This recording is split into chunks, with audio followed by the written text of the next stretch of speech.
Guys நம்ம சப்பாத்திக்கு தால் தான் வந்து ரெடி பண்ணிட்டு இருக்கோம். அதுக்கு என்ன பண்ணியிருக்கேன்னா பச்சை பயிர் இருக்கு இல்லையா, அது வந்து ஒரு கைப்பிடி அளவு வாஷ் பண்ணி தண்ணியில் போட்டிருக்கேன். ஒரு 10 நிமிஷம் ஆச்சு போட்டு.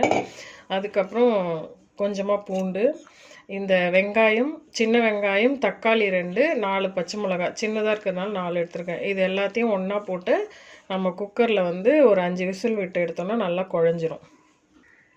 காய்ஸ் எல்லாமே நறுக்கிட்டோம். கொஞ்சோண்டு பெருங்காயம் போட்டுக்கிட்டோம், கல்லுப்பு, மஞ்சத்தூள், இது எல்லாத்தையும் மிக்ஸ் பண்ணிட்டு எல்லாமே இன்னும் கொஞ்சம் தண்ணி விட்டுட்டு, தண்ணியாக இருந்தால் தான் நல்லாயிருக்கும். இதுக்கப்புறம் குக்கரில் வைக்க போகிறோம். கைஸ் இப்போ எல்லாமே வெந்துடுத்து குக்கர்லேருந்து எடுத்துட்டேன். நான் பாத்திரத்தோடய வச்சுட்டேன். இந்த மாதிரி கலக்கி விட்டுட்டு நம்ம தாளித்து கொட்ட வேண்டியதான். கைஸ் ஒரு ஸ்பூன் நெய் விட்டு ஜீரகம், காஞ்ச மிளகா 1 இவ்வளோ தான் தாளிச்சிருக்கேன். கடுகு, உளுத்தம் பருப்புலாம் போடலை. இதில் சேர்க்க வேண்டியதான்.